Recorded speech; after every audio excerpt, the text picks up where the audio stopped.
श्रीगुरुः श्रीयुतापदकमलं श्रीगुरुन् वैष्णवांश्च श्रीरूपं साग्रजातं सहगण रघुनाथान्वितं तं सजीवं साद्वैतं सावधूतं परिजनसहितं कृष्णचैतन्यदेवं श्रीराधा कृष्णपादान् सहगण ललिता श्रीविशाखान्वितांश्च हे कृष्ण करुणा सिंधो दीनबंधो जगत्पते गोपेश गोपिका कांत राधा कांत नमोस्तुते तप्त कांचन गौरांगी राधे वृंदावनेश्वरी वृषभानुसुते देवी प्रणमामि हरिप्रिये वाञ्छाकल्पतरुभ्यश्च कृपा सिन्धुभ्यैव च पतितानां पावनेभ्यो वैष्णवेभ्यो नमो नमः। जय श्री कृष्ण चैतन्य प्रभु नित्यानंद श्री अद्वैत गदाधर श्रीवासादि गौर भक्तवृंद। हरे कृष्ण कृष्ण कृष्ण हरे हरे, हरे राम राम राम हरे हरे। कृपया सभी भक्त आगे आइए, माता जी भी आगे आइए, इतनी जगह है, सामने कोई पूरा फुटबॉल खेल सकता है, माता जी आगे नहीं आ रही।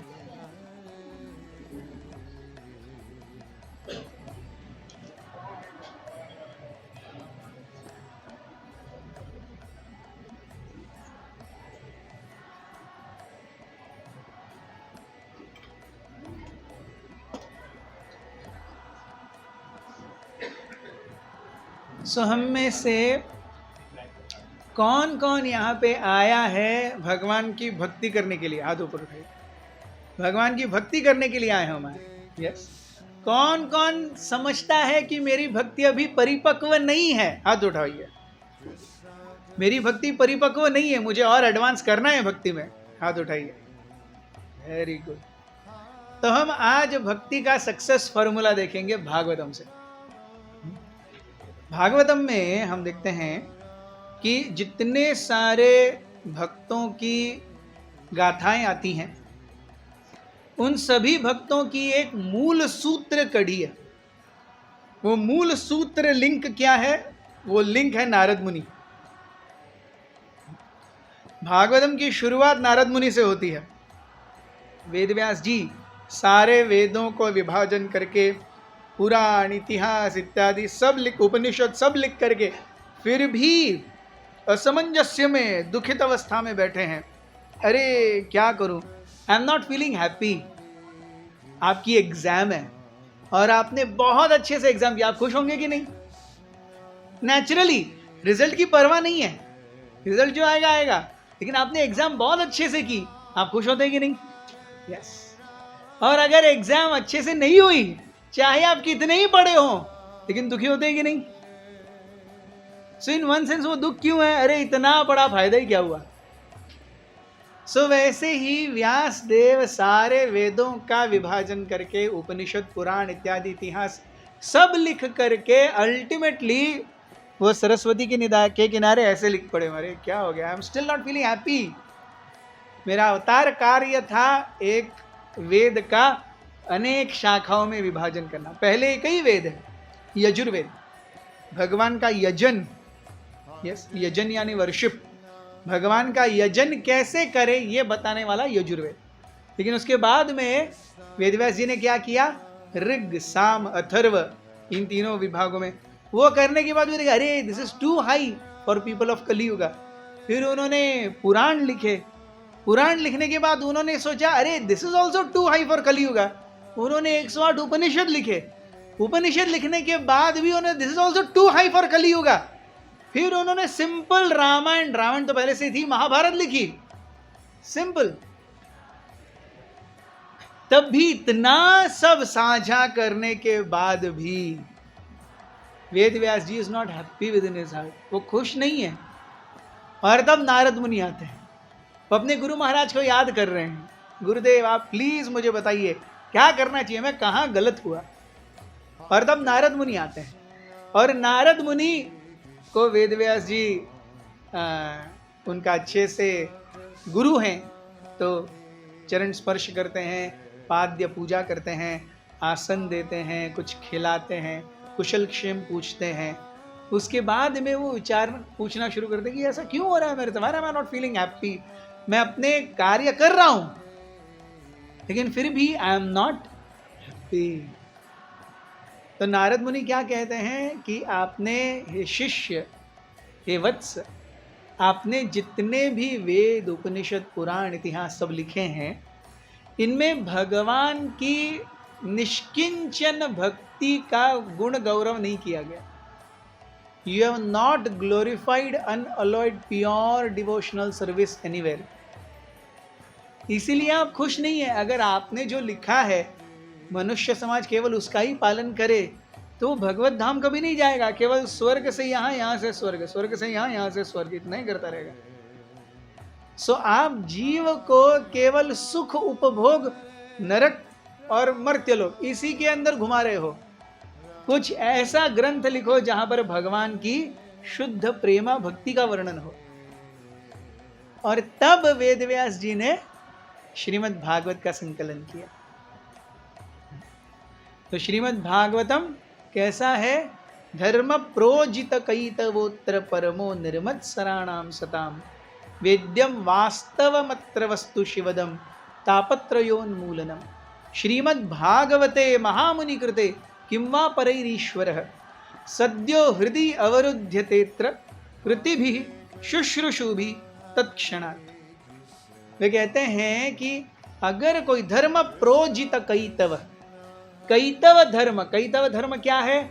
आप भगवान की उपासना करो, इन रिटर्न आपको क्या मिलेगा? बंगला मिलेगा, गाड़ी मिलेगा, नौकरी मिलेगी, छोकरी मिलेगी, इंक्रीमेंट मिलेगा, ये वो XYZ। सो मैं भगवान के पास आता हूं विथ अ गुड इंटेंशन, मुझे ये रिटर्न चाहिए। तो ये क्या है? ये कैतव धर्म है। कैतव means it is false religion. अगर हम भगवान के पास जा करके उनकी आराधना कर रहे हैं, लेकिन जैसे ही हम वापस कुछ मांगते हैं, हम उपासक नहीं रहते, हम खरीदार बन जाते हैं। आप बनिए के पास में जा करके 100 रुपए ऐसे ही रखते हैं क्या? ये लो आपके लिए। नहीं, 100 रुपए देंगे तो 1 किलो चावल वापस भी लेंगे, 1 किलो दाल वापस भी। तो कुछ देना है तो कुछ लेना है। सो जब लेन देन आ गया, आप बनिए के उपासक कहलाएंगे क्या? नहीं, आप ग्राहक कहलाएंगे। उपासक और ग्राहक में अंतर है। तो हम भगवान के पास जाते हैं, भगवान के पास जाने से पहले ही लंबी लिस्ट तैयार रहती है। 16 सोमवार करूंगा तो क्या मांगना है, 5 शुक्रवार करूंगा तो क्या मांगना है, मार्गशीर्ष गुरुवार करूंगा तो क्या मांगना है, फिर सत्यनारायण करूंगा तो क्या मांगना है। मतलब हमारा जो कुछ भी है, हम उसे रिटर्न में ही कुछ चाहते हैं। तो वो उपासना नहीं है, वो भगवान के साथ सौदा है, सौदा, व्यापार है। तो ऐसे धर्म को भागवत में प्रोजित मीन्स किक्ड आउट। हम भागवत में कहीं नहीं देखेंगे नारद मुनि मांग रहे हैं भगवान से आप कुछ तो दे दो, पांडव मांग रहे हैं भगवान से कुछ तो दे दो, ध्रुव महाराज, प्रहलाद महाराज भगवान से मांग रहे हैं थोड़ी सी तो लिफ्ट करा दे। यस, ये कोई नहीं मांग रहा है। हम भगवान के पास क्यों आते हैं? हम भगवान के पास आते हैं उन्हें प्रसन्न करने के लिए। This is really a shift. हम यहाँ पे क्यों आते हैं? हम यहाँ क्यों बैठे हुए हैं? उनकी प्रसन्नता के लिए। यार ये तो अलग ही मामला है। हम कहीं पे जाते हैं अपनी प्रसन्नता के लिए। हम इधर आए, सुने, बैठे रहे, आप जो बोले वो करें, किसके लिए? इनकी प्रसन्नता के लिए। अरे वाह! हम अपने जीवन में केवल क्या करते हैं? हम स्वार्थी जीवन जीते हैं। मेरे लिए क्या? इससे बाहर आकर के जब जीव भगवान की प्रसन्नता के लिए जीता है, उसे भक्ति कहा जाता है। यस, भक्ति क्या है? जब हम भगवान की उपासना करते हैं और उपासना के बाद वापस क्या मांगते हैं? क्या मांगते हैं? क्या मांगते हैं? कुछ मांगते हैं? कुछ नहीं मांगते। That is our test. भगवान टेस्ट ले रहे हैं। yes. भगवान क्या टेस्ट ले रहे हैं? इन्हें दे रहा हूँ, ये हमारा नाम जप कर रहे हैं, सत्संग आके सुन रहे हैं, प्रसाद ले रहे हैं, वापस क्या चाहिए उन्हें? रिटर्न क्या चाहिए? Return gift. आजकल बर्थडे का फैड है ना, तो बर्थडे में जाने तो पहले गिफ्ट चाहिए, और गिफ्ट के साथ में फिर वो गिफ्ट देंगे। इसलिए तो जिसका बर्थडे है वो उत्सुक रहता है गिफ्ट क्या मिलेगा, और जो गिफ्ट लेके जा रहा है वो उत्सुक रहता है रिटर्न गिफ्ट क्या मिलेगा। हर कोई उत्सुक है। यस, जो जा रहा है वो उत्सुक है कि अरे जिसका बर्थडे है वो देख रहा है क्या गिफ्ट मिलेगा, और जो जा रहा है बर्थडे अटेंड करने वो उत्सुक है कि रिटर्न गिफ्ट क्या मिलेगा। यस, हम जब बहुत छोटे थे तो संक्रांति में माँ वगैरह वो हल्दी कुंकू के लिए जाती थी, तो हम बच्चे उनके हाथ पकड़ करके, तो किसी घर में चमचा मिलेगा, किसी घर में सोप केस मिलेगा, किसी घर में ऐसा कुछ एक छोटा सा पेला, तो देखिए हम कुछ, अरे अगले घर में क्या मिलेगा। We are always to be excited कि अगले घर में क्या मिलेगा। तो कहीं पे कुमकुम का वाटी, यस ऐसा। So I am always excited return क्या मिलेगा। Then we are not worshipping, फिर हम भगवान की उपासना नहीं कर रहे। नारद मुनि आकर के व्यासदेव को यही बताते हैं कि अरे अब तक आपने जो बोला है, अब तक आपने जो वेदों पुराणों इतिहासों में लिखा हुआ है वो सब तो व्यापार है, अब शुद्ध भक्ति के बारे में कुछ लिखिए। यस, सो व्यापार और प्रेम, इसमें अंतर क्या है?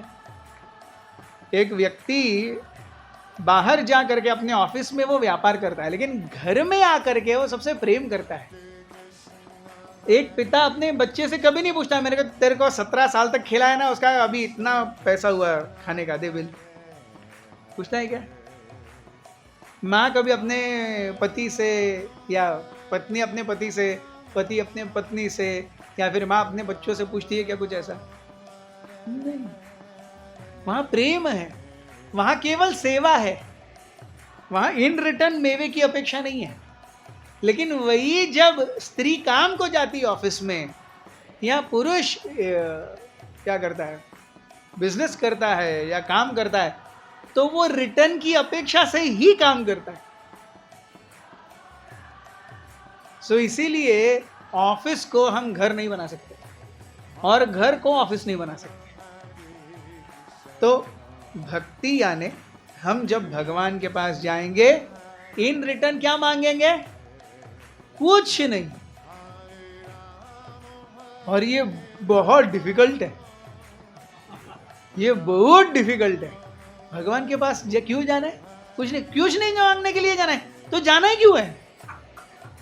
तो मांगना ही कुछ नहीं है, तो जाना ही क्यों है? यस, यहां पर तो भक्ति की शुरुआत होती है। Yes, that is where we see Narad Muni ये व्यासदेव जी को बताते हैं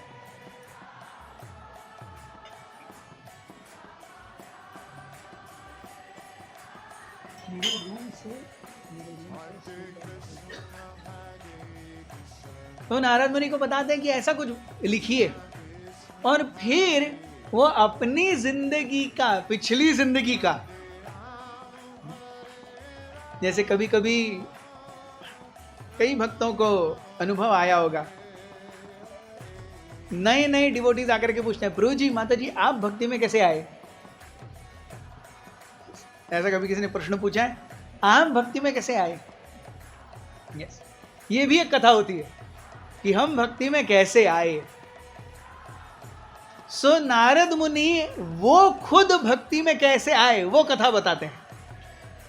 ये भागवतम के प्रथम स्कंद के 5वें और 6ठे अध्याय में, 2 अध्यायों में ये कथा चलती है। नारद मुनि बताते हैं अपनी आप बीती, मैं कैसा था। तो पिछले जन्म में मैं एक दासी पुत्र था। दासी पुत्र अर्थात जिसके पिता का कोई पैमाना ही नहीं है, कौन है उसका पिता पता ही नहीं है, वह है दासी पुत्र। तो दासी पुत्र था, मुझे पता ही नहीं मेरे माँ पिता कौन है, मैं बस मेरी माँ के साथ रहता था। जब मैं 5 साल का था तो हमारे यहाँ पर चातुर्मास्य में, चातुर्मास्य यानी 4 महीने का रेनी सीजन,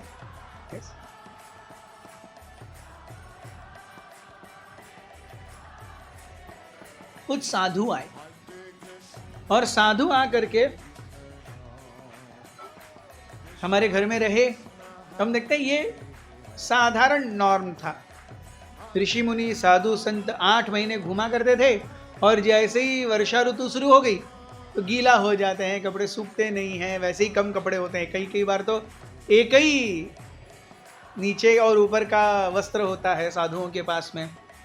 कीचड़ होता है, हर जगह पर पानी भी इतना अच्छा नहीं होता। तो इसलिए साधु संत जो हैं वो जैसे ही वर्षा ऋतु शुरू हो रही है, जहाँ पर भी वो थे वो 4 महीने वहीं रहते हैं, उसी गांव में रहते हैं। फिर 4 महीने के बाद फिर से आगे चलने लगते हैं।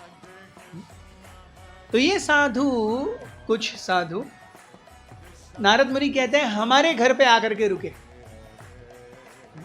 नारद मुनि अपनी आप बीती बता रहे। वो कितने साल के हैं? 5 साल के हैं, छोटा बालक। 5 साल मतलब UKG LKG ऐसा कुछ। और ये साधु आकर के रुके और 4 महीने रहे। 4 महीने मैं उन्हें खाना परोसा करता था, 4 महीने में उनके पैर दबा के देता था, 4 महीने मैंने उनका मसाज किया, मैंने उनके कपड़े धोए। और जब भी वो अपने अपने बीच में शास्त्रार्थ करते, मैं बैठ करके घंटों सुनता रहता। और क्योंकि मैं सुनता रहता, इसीलिए उनकी मुझ पर अच्छे से कृपा दृष्टि रही। They always felt compassionate towards me. और आगे जा करके जब क्या हुआ, वो जब जा रहे थे, 4 महीने खत्म हो गए, उन्होंने मुझे बहुत आशीर्वाद दिया। उस आशीर्वाद के कारण क्या हुआ, मैं अपनी भक्ति में आगे बढ़ पाया। तो ये बहुत ही महत्वपूर्ण है। नारद मुनि कहते हैं वो भक्ति में आगे क्यों बढ़े? साधु संतों के आशीर्वाद से। अब नारद मुनि से बड़ा साधु कौन है? वो स्वयं देव ऋषि हैं। लेकिन देव ऋषि को देव ऋषि बनने में दूसरे साधुओं का आशीर्वाद लगा। यस, ये सुंदरता है हमारे सनातन धर्म की। यस, देव ऋषि को देव ऋषि बनने में दूसरे साधुओं का आशीर्वाद लगा। फिर नारद मुनि कहते हैं मेरी मां का सांप के डसने से देहांत हो गया। मैं कितने साल का था? 5 साल का। और मेरे ऊपर नीचे कोई नहीं। yes. अब 5 साल का बालक, कुछ नहीं उसके पास। पिता कौन है पता नहीं, मां है ही नहीं। तो उन्होंने क्या किया? वो कहते हैं मैं रोया धोया नहीं, मैंने नियति को और भगवान को कोसा भी नहीं। मैं बस जो उन साधुओं से सुना था उसी का मनन चिंतन करते करते कई सारे नगर, ग्राम, खेत, खलिहान, खदाने, ऐसे बड़े बड़े बगीचे, जंगल, जिधर मिलता पानी, जिधर मिलता खाना, खा करके आगे बढ़ते जाओ, बढ़ते जाओ। जो उन साधुओं ने आपस में विचार विमर्श किया, चर्चा की, जो सुना उसके ऊपर ध्यान लगाते जाओ। सो उनकी इस स्थिति को वो अपने शब्दों में वर्णन करते हैं। And this is Bhagavatam 1st canto 6th chapter, shloka number 26, 1.6.26। यहाँ पे हमें एक सिंसियर भक्त, एक प्रामाणिक भक्त कैसा होता है इसका मापदंड मिलता है। तो नारद मुनि अपनी आप बीती कहते हैं। मेरे पीछे दोहराइए, श्लोक दोहराना चाहेंगे? नामानि अनन्तस्य हतत्रपः पठन् गुह्यानि भद्राणि कृतानि च स्मरन् गां पर्यटन् तुष्टमना गतस्पृह कालं प्रतीक्षन् विमदो विमत्सरः नामानि अनन्तस्य हतत्रपः पठन् गुह्यानि भद्राणि कृतानि च स्मरन् गां पर्यटन् तुष्टमना गतस्पृह कालं प्रतीक्षन् विमदो विमत्सरः। तो वह कहते मैंने क्या किया। जब मेरी माँ गुजर गई, मैं अपने आप से था, मैं एक छोटा सा बालक था। 5 साल के बच्चे को क्या ही अकल होती है। लेकिन जब मेरी माँ चल बसी तो न मैंने नियति को दोष दिया, न मैंने भगवान को दोष दिया कि मेरे साथ ये क्यों किया। मैं क्या करता रहा। Thus I began chanting the holy name and fame of the Lord. Yes. मैंने भगवान के नाम और गुणों का गायन शुरू किया by continuous recitation. तो खत्म हो गया फिर से, खत्म हो गया फिर से, खत्म हो गया फिर से। ये बहुत जरूरी है। जब किसी चीज को बार बार बार बार बार बार करते हैं तो उस चीज में क्या होती है, महारत हासिल होती है। आप सभी ब्रूस ली को जानते हैं? यस। तो कराटे का बादशाह कहा जाता है। 1972 में वो गुजर गए, लेकिन फिर भी आप ब्रूस ली के पिक्चर्स वगैरह देखेंगे या उनकी एक्शन स्टाइल वगैरह देखेंगे तो ब्रूस ली का फेमस कोट है। ब्रूस ली कहते हैं, I am not afraid of a person who has practiced 1000 kicks, 1000 varieties of kicks. मैं ऐसे व्यक्ति से नहीं डरता जिसको 1000 प्रकार के अलग अलग लात मारना आता है। I fear that person who has practiced the same kick 1000 times. मैं उस व्यक्ति से डरता हूं जिसने एक ही किक 1000 बार मार के अभ्यास किया है, वो किक कैसा परफेक्ट मारना है, उससे मैं डरता हूं, ब्रूस ली कहते हैं। सो रिपीटेडली हम उसी चीज को करते रहेंगे, उसी चीज में महारत हासिल होती है।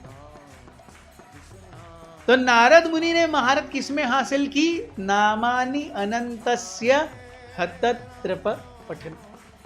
त्रप, त्रप मीन्स थक जाना,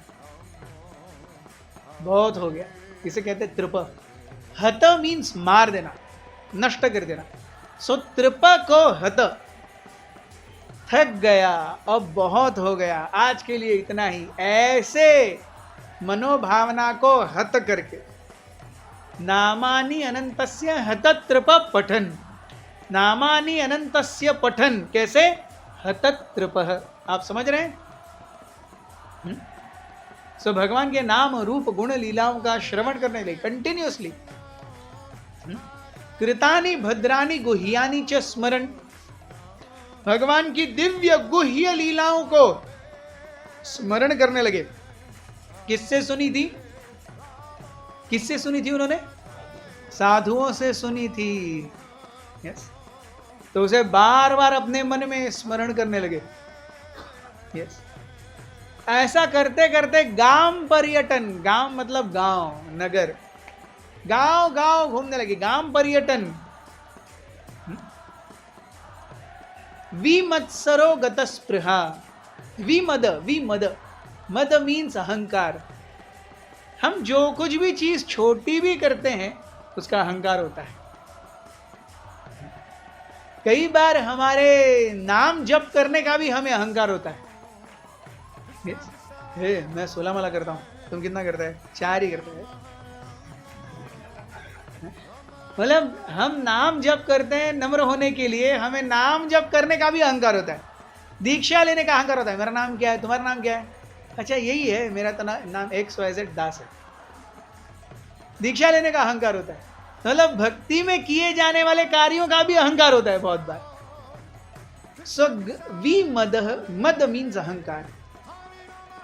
नारद मुनि कहते हैं मैंने अहंकार को विमदो विमत्सरः, हम अहंकार करते हैं दूसरों के से और ईर्ष्या करते हैं। हम अपने आप को प्राधान्य दिलवाने का प्रयास करते हैं और दूसरों को दबाने का प्रयास करते हैं। एक को कहते हैं अहंकार, दूसरे को कहते हैं ईर्ष्या। अपने आप को दूसरों के नजरिए में उठाने का प्रयास करना यह है अहंकार, और दूसरों को अपने सामने दबाने का प्रयास करना यह है ईर्ष्या। सिंपल डेफिनेशन, व्हाट इज अहंकार, व्हाट इज ईर्ष्या? अपने आप को दूसरों के सामने बड़ा दिखाना अहंकार है, दूसरों को अपने सामने नीचा दिखाना ईर्ष्या। सो गाम पर्यटन विमदो विमत्सरः, मैं घूमता रहा पूरी दुनिया, कैसे? बिना अहंकार के, बिना ईर्ष्या के। गतस्पृह विमदो विमत्सरः कालम प्रतीक्षण, अपनी मृत्यु की राह देखता रहा। कालम प्रतीक्षण, काल क्या है यहाँ? मृत्यु। कालम प्रतीक्षण विमदो विमत्सरः। सो ऐसे हमें कैसा होना चाहिए? How should our life be? हमें अपनी चेतना कैसी रखनी चाहिए? नामानि अनंतस्य हतत्रिप पठन, भगवान की लीलाओं का हमेशा श्रवण, कीर्तन और स्मरण करते रहना चाहिए। Yes, that is the first sign of sincerity. Yes, sincerity का फर्स्ट साइन क्या है? नामानि अनंतस्य हत त्रिप पठन।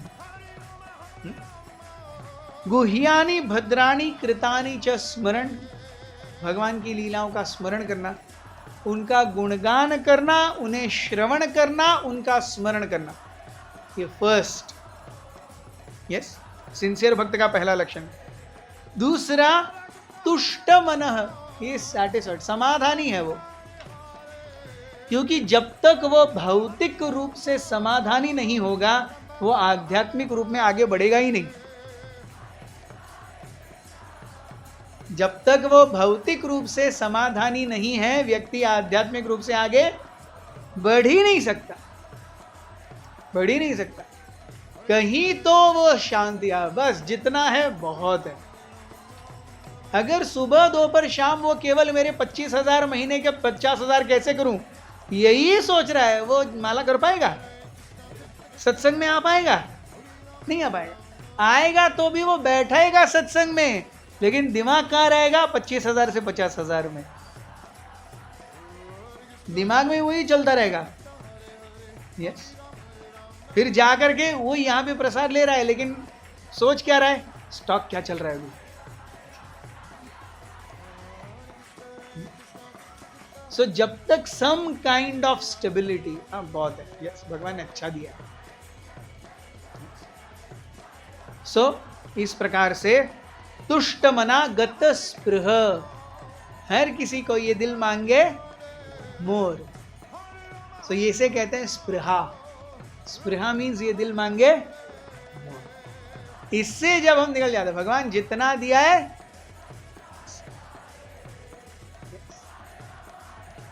जितना दिया है बस, कोई टेंशन नहीं है। देखिए, बहुत गौर करने लायक बात है। इतनी सारी चींटियां हैं, उनको शक्कर का दाना भी भगवान दे रहे हैं, और इतने करोड़ों हाथी हैं, उनको भी रोज 120 किलो भगवान ही दे रहे हैं। तो अगर हाथियों को भगवान रोज 120 किलो देते हैं, आप रोज कितना खाते हैं? आपको भगवान नहीं देंगे क्या? हाथी मंदिर में जा रहा है क्या? उसे तो पता भी नहीं है भगवान कौन है, फिर भी भगवान दे रहे हैं हाथी को। और हम मंदिर में आ रहे हैं, फिर भी विश्वास नहीं है कि भगवान देंगे। हाँ? हर किसी हाथी को रोज 120 किलो खाता है हाथी, रोज, एवरीडे 120 kg है किसी का कैपेसिटी यहाँ पे, 120 kg। वो हरे कृष्ण महामंत्र जपता है क्या? वो जन्माष्टमी प्रोग्राम अटेंड करता है क्या? वो एकादशी उपवास करता है क्या? वो 4 नियम पालन करता है क्या? कुछ भी नहीं कर रहा है, फिर भी रोज 120 किलो खा रहा है। यार, आपको 2 किलो भगवान क्यों नहीं देंगे? क्यों नहीं देंगे? मैंने जिंदगी में एक 1.5 साल काम किया, 75,000 कमाए थे 15 साल पहले, वो बहन की शादी में दे दिया। उसके बाद में 15 साल से कुछ नहीं कमाया, फिर भी 1.5 करोड़ की प्रॉपर्टी में रहता हूँ, 15 लाख की गाड़ी में घूमता हूँ, 1 लाख का मैकबुक है, 20,000 का मोबाइल है, और क्या चाहिए जिंदगी में? कुछ काम नहीं किया, दे रहे ना भगवान।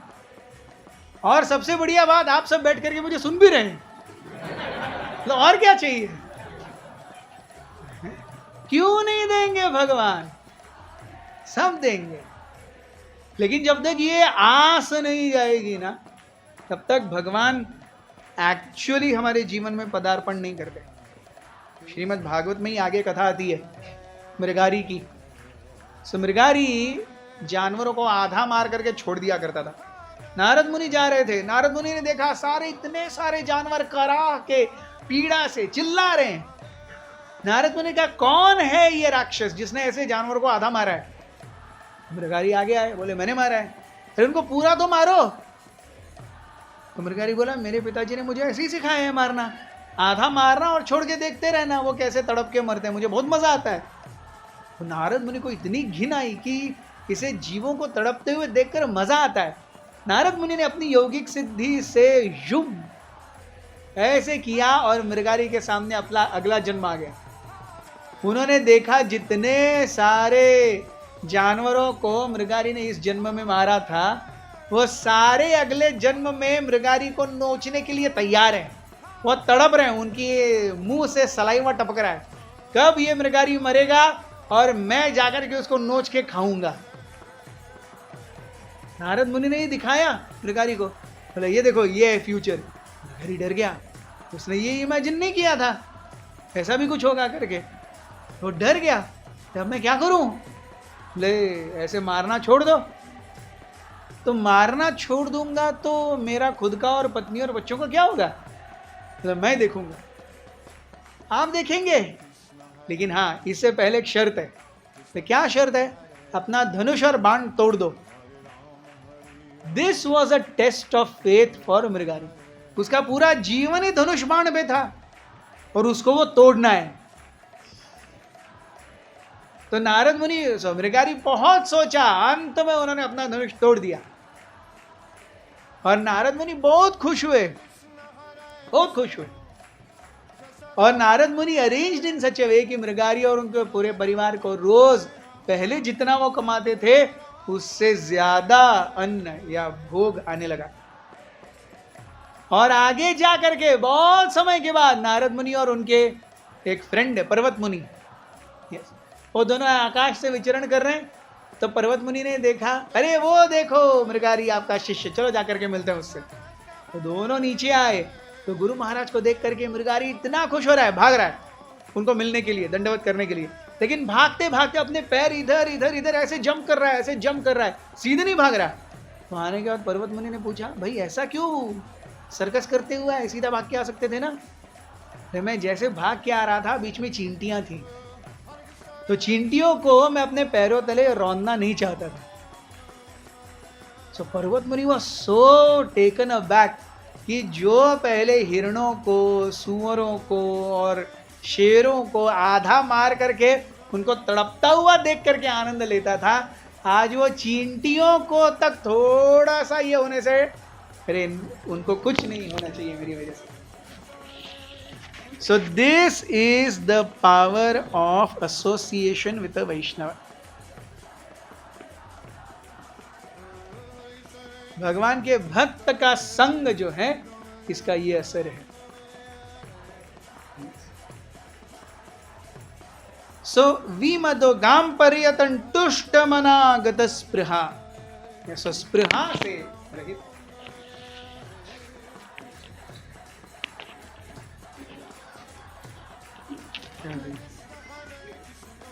हाँ वहां पर देखो, हाँ कालम प्रतीक्षण, मैं अपनी मृत्यु की राह देखता रहा। हम में से कौन है जो अपनी मृत्यु की राह देख रहे हैं? हाथ ऊपर करो। हाँ डर लग गया ना? कौन है जो मृत्यु की राह देखता है? यस, ये सिंसियर भक्त का एक लक्षण है, वो अपनी मृत्यु की राह देखता है। ये एक भक्त के लिए बहुत विचित्र नहीं है। इट इज एग्जैक्टली लाइक अगर आप यूपीएससी या जीपीएससी के लिए प्रयत्न कर रहे हैं तो you look forward to the exam, isn't it? क्योंकि वो एग्जाम पास करेंगे तभी तो बनेंगे। केवल पढ़ाई करते रहे, यूपीएससी हुआ ही नहीं 4 साल, आप बोर हो जाएंगे कि नहीं? आप यूपीएससी के लिए पढ़ाई कर रहे हैं या आप नौकरी के लिए इंटरव्यू, वो बुलाते इश्तिहार देते जहां पर भी इश्तिहार के लिए जाते हैं, नो वैकेंसी, नो इंटरव्यू, अरे आप पक जाएंगे। यस, यस और नो? तो एग्जाम, इंटरव्यू, मुश्किल परिस्थितियां, ऐसा विकट प्रसंग, ये आना ही चाहिए, ये आएगा ही। उसके लिए हमने तैयारी की है क्या? तब हम यूपीएससी एग्जाम जाने से डरेंगे नहीं। अगर हमने तैयारी नहीं की है तो मैं सोचूंगा यार मेरे हाथ पैर कांपने लगेंगे, गला सूख जाएगा। यस, लेकिन मैंने अच्छे से तैयारी की है तो मैं एग्जाम के हॉल के अंदर जाने से डरूंगा क्या? नहीं, ओ कर ली जितने होनी थी तैयारी, अब जो होगा देखा जाएगा, अब अल्लाह मालिक है। यस, लेकिन तैयारी नहीं की है तो मैं डरूंगा। तो कालम प्रतीक्षण, इसका अर्थ क्या हो गया? मृत्यु की राह देख रहा है, मतलब वो मृत्यु को अंगीकार करने के लिए तैयार है। मृत्यु का आलिंगन करने के लिए वो तैयार है, मतलब उसने मृत्यु की तैयारी कर ली है। हमारी और आपकी मृत्यु कब आ सकती है?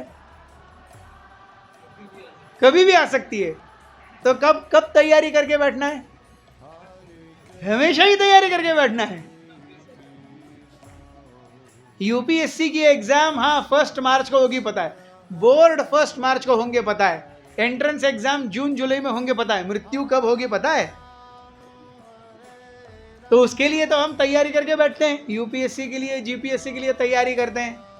यस, अगर फ्रेंड्स के साथ शाम को घूमने जाना है, तैयारी करते कि नहीं? माता जी तो खास करके तैयारी करते हैं। यस, शाम को घूमने जाना है तो तैयारी करते कि नहीं? यस, तो मृत्यु क्या है? यमराज जी के साथ घूम के आना है। यमराज जी हमें लेके जाएंगे, अगले शरीर में छोड़ के जाएंगे, वो लेके भी जाएंगे, अगले जगह छोड़ के भी जाएंगे, घूम के आना है बस। उसके लिए तैयारी करनी है कि नहीं? तैयारी जरूरी है कि नहीं मृत्यु के लिए? मृत्यु के लिए तैयार होना चाहिए कि नहीं होना चाहिए? होना चाहिए कि नहीं होना चाहिए? कितने बोलते हैं होना चाहिए? अच्छा, कितने बोलते हैं जरूरी नहीं है? जरूरी नहीं है। जिनका हाथ ऊपर नहीं है वो सोच रहे हैं मैं क्या बोलूं। कुछ लोग तो ऐसी अवस्था में कि वो अंदर पूछ रहे हैं can you repeat the question please. उनको क्वेश्चन ही नहीं पता चला हम क्या बोल रहे हैं। यस, सो मृत्यु के लिए तैयार होना चाहिए, कालम प्रतीक्षण। This is all sign of a sincere devotee. Sincere devotee, he prepares for death and awaits death. Yes, जब आएगा आएगा। अगर आप सही में, जिसने अच्छे से तैयारी की है यूपीएससी की वगैरह, उससे आप सही में पूछेंगे तो एग्जाम के दिन से ज्यादा वो रिजल्ट के दिन को घबराता है। एग्जाम तो जो हो गया वो हो गया। यस, मैं महाराष्ट्रियन हूं, तो हमारे यहाँ कहावत है कि अगर बच्चे से पूछे अरे पेपर कसा गेला, पेपर कैसा गया, तो बच्चा बोलता है गठ्ठ्यात गेला, गट्ठे में गया। पेपर कैसा गया? गट्ठे में गया। और रिजल्ट के दिन तो गट्ठे में नहीं आएगा रिजल्ट, वो आपके नाम के अगेंस्ट आएगा। उस दिन डर लगता है।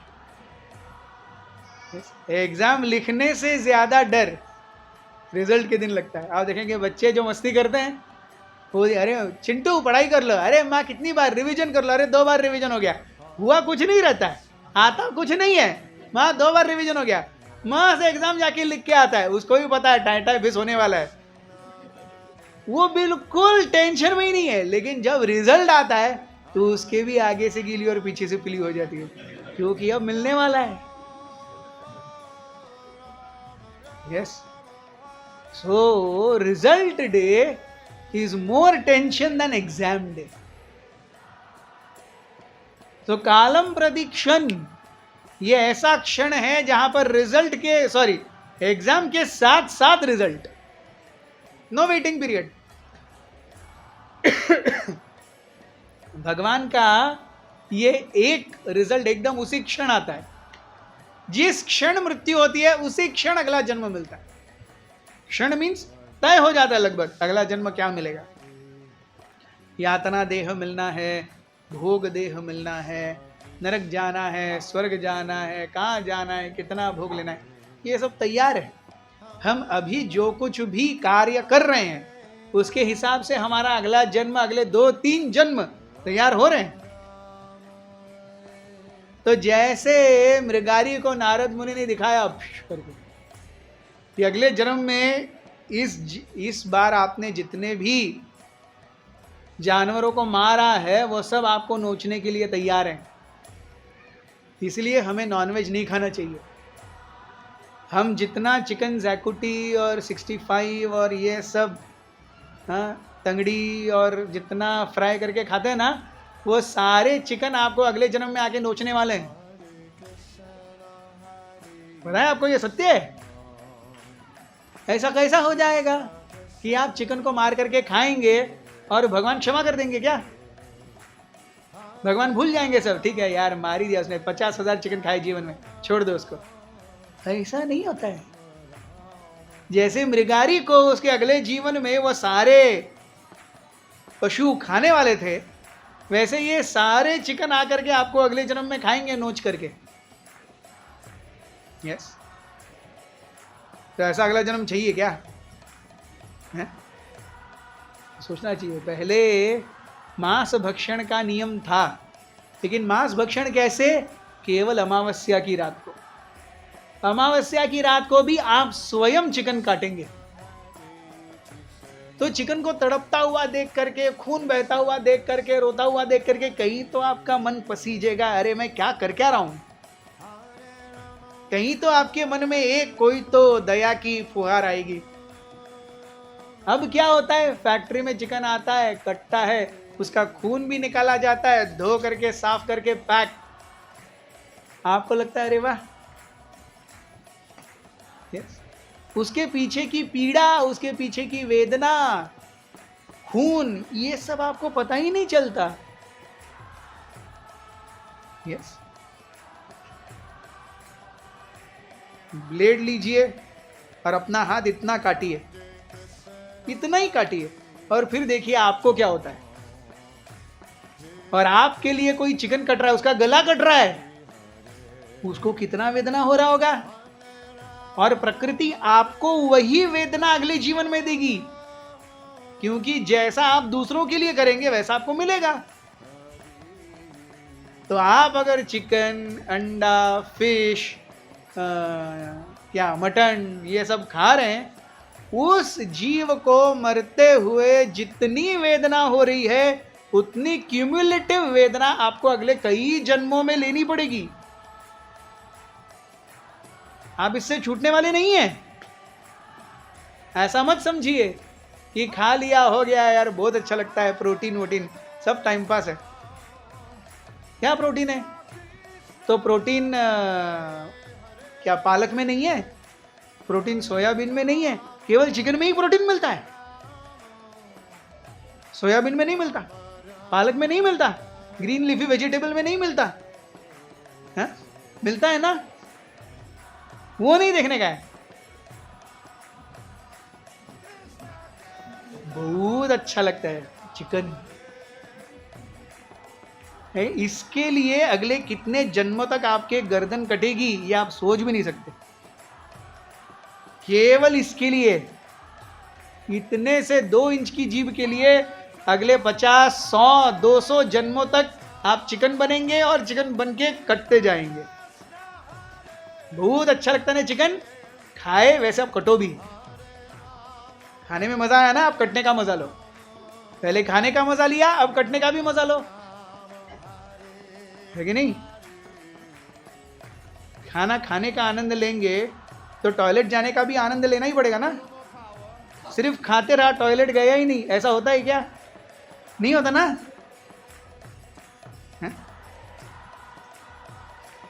पिज्ज़ा, बर्गर, पास्ता, आइसक्रीम्स सब खाते हैं, अंत में क्या निकलता है शरीर से? विष्ठा निकलती है। यस, ये जिंदगी द्वंद्वों से बनी हुई है। हम केवल मुझे जो अच्छा लगता है ना वही लेते हैं और यही फंसते हैं। हमें सिक्के का दूसरा पहलू भी अच्छे से नाप तोल के लेना चाहिए। हम सिक्के का वही पहलू देखते हैं जो हमें दिखाया जाता है या जो हमें अच्छा लगता है, नहीं है कि नहीं? हर चीज में ऐसा है। आपको पैसे कमाना अच्छा लगता है तो सुबह 8 बजे जाना पड़ेगा, रात को 8, 9, 10 जब बॉस छोड़ेगा तब वापस आना पड़ेगा। तो पैसा कमाने के लिए आप 17-18 घंटे काम करते हैं, ऐसे ही पैसा नहीं मिलता है। यस, चाहो मेरा बच्चा हो कितना अच्छा हो, तो बच्चा है तो फिर उसे एजुकेशन देना पड़ेगा, वो बड़ा होगा तो उसकी सेहत खराब होगी, वो देखना पड़ेगा। वो मस्ती करेगा तो वो मस्ती क्यों की, उसके पीछे दौड़ना पड़ेगा। फिर उसकी शादी अरेंज करनी होगी, फिर वो अपनी दुल्हन से झगड़ेगा, वो झगड़े सुलझाने होंगे, चलता ही रहता है। यस, जिंदगी हमेशा दो पहलुओं पर चलती है। इन दो पहलुओं में से जो भी हमें अच्छा नहीं लगता है ना, उस पहलू पर पहले विचार करना चाहिए, क्योंकि जो अच्छा लगता है वो तो अनायास ही देखते हैं, उसको कोई दिखाने की जरूरत नहीं है कि नहीं? सिंपल। आज इतनी सारी एडवर्टाइजिंग एजेंसीज हैं, क्या क्या एडवर्टाइज होता है। लेकिन आपने देखा है कभी कि मिर्ची, तेल के ब्रांड्स का एडवर्टाइजिंग होता है, लेकिन तेल खाओ, घी खाओ, दूध पियो, ऐसा एडवर्टाइजिंग होता है क्या? चावल खाओ, ऐसा एडवर्टाइजिंग होता है क्या कभी? चावल खाओ यार, चावल खाओ यार, क्यों नहीं चावल खा रहे? चावल खाने के फायदे, ऐसा कोई एडवर्टाइज देखा है? अरे वो कोई एडवर्टाइज नहीं दिखाएगा तो भी लोग चावल खाएगा, लेकिन जो चीज जरूरी नहीं है वो आपके घर तक पहुंचाने के लिए एडवर्टाइज होती है। जितनी चीजों की एडवर्टाइज दी जा रही है ना, मतलब समझिए कि वो जरूरी नहीं है आपके लिए। जो भी आप एडवर्टाइज में देखते हैं वो चीज आपको जरूरी नहीं है, इसीलिए एडवर्टाइज है। दाल खाओ, ऐसा कोई एडवर्टाइज देखा है? सब्जी खाओ, तरकारी खाओ, एडवर्टाइज देखा है कभी? नहीं। Face cream, fair and lovely, Vicco turmeric, नहीं कॉस्मेटिक, यस, ये सब एकदम तड़ातड़ दिखता है। 2 महीने में अपने त्वचा पर निखार पाए, फेयर एंड लवली। अरे इतना 2 महीने में त्वचा पर निखार आता था तो सारे मिस यूनिवर्स घूमते नहीं रहते थे? हा? सभी मिस यूनिवर्स हो जाते थे। ऐसे नहीं होता है, ऐसे नहीं होता है। आपको दिखाया जाता है, कंपनी अपना प्रॉफिट कमा लेती है, आप भी भूल जाता है, कंपनी वाला तो भूल ही गया एनीवेज। सो दुनिया हमें कैसे मूर्ख बना रही है ये हमें जानना होगा। यस, शास्त्रों के हिसाब से अपना जीवन जीने के लिए सतर्क होना होगा। मनुष्य जीवन बहुत बहुमूल्य है। यस, इसे ऐसे ही व्यर्थित नहीं करना है, व्यर्थ नहीं गंवाना है, वेस्ट नहीं करना है। अगर मनुष्य जीवन में आकर के भगवान की भक्ति नहीं की तो मनुष्य जन्म कूड़ा करकट है, कोई अर्थ नहीं है। मनुष्य जन्म क्या हो गया? कूड़ा करकट हो गया। अगर भगवान की भक्ति कर रहे हैं तो यही मनुष्य जन्म हमें भगवत धाम लेके जाएगा, भगवान के चरण कमलों में स्थापित करेगा। और ये ऑप्शन हमें केवल इस जन्म में मिलता है। किस क्षण मिलता है? मृत्यु के क्षण मिलता है। अंत काले च मामेव स्मरण मुक्त्वा कलेवरम यह प्रयाति स मद भाव याति न अस्ति अत्र संशय। अपने जीवन के अंत में जो भी मुझाए, मेरे बारे में विचार करते हुए अपने शरीर को त्यागता है, वो इस शरीर का त्याग करने के बाद निश्चित रूप से मेरे धाम में मेरी सेवा में संलग्न हो जाता है, इसमें कोई दोराह नहीं है। ये भगवान का वचन है। तो हम अभी क्या कर रहे हैं? भगवान को याद करने का चेष्टा कर रहे हैं, प्रयास कर रहे हैं। अगर जीते जी भगवान को याद करने का प्रयास करते रहेंगे तो मृत्यु के समय भगवान को याद करेंगे। मृत्यु के समय जिस चीज को याद करेंगे अगले जन्म में वही गति पाएंगे। तो आप सोचेंगे वेरी गुड, तो सारा मस्त मजा भोग करता हूं, मृत्यु का समय जैसे ही पास आ गया, हरे कृष्ण विष्णु, खुद ही मर जाने का, टेंशन नहीं लेने का। मृत्यु के समय हरे कृष्ण बोलेगा, क्यों ट्रिगर चला देने का। ट्रिगर चलाने के लिए बहुत मेहनत चाहिए होती है, बहुत जिगरा लगता है उसके लिए, ऐसे ही सुइसाइड नहीं होता है। हरे कृष्णा बोल करके शरीर छोड़ देंगे। एक तो शरीर किस क्षण छोड़ेंगे पता ही नहीं है। पता है क्या? नहीं। हम में से कितने लोगों को पथरी किडनी स्टोन हुआ है? किडनी स्टोन किस किस को हुआ है जीवन में? किडनी स्टोन किस किस को हुआ है? हाँ, अरे धीरे धीरे हाथ ऊपर कर रहे हैं। मुझे भी हुआ है 2 बार। अब हाथ ऊपर कीजिए। किसको हुआ है किडनी स्टोन? हाँ, आपके साथ ऊपर है, वेरी गुड। उस समय या माताएं, प्रभु जी किडनी स्टोन से रिलेट करते, माताएं प्रसूति के समय कितनी वेदना हुई है कि नहीं? आराम से बच्चा बाहर आया क्या? नहीं, उसे लेबर पेन कहते हैं। It gives you pain, it is not happiness. प्रसूति के समय कितना दर्द हुआ। यस। सो ये दर्द में आप भगवान को याद कर पाए थे क्या? बिल्कुल नहीं। मुझे पथरी हुई थी, वो जब दर्द करता था मुझे भगवान छोड़ के बाकी सब याद था। सही में बिल्कुल याद नहीं थे भगवान। तो ऐसे ही मृत्यु समय आएगा और भगवान याद आएंगे, ऐसा नहीं होगा जी। उसके लिए प्रयास करना पड़ेगा। वो प्रयास करते रहेंगे तो भगवान स्वयं हमारी चेतना में आ करके हमें उनका क्या देंगे? स्मरण कराएंगे। तभी हमें भगवान याद आएंगे।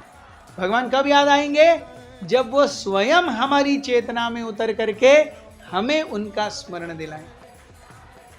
इसलिए हम हर रोज क्या जप करते हैं?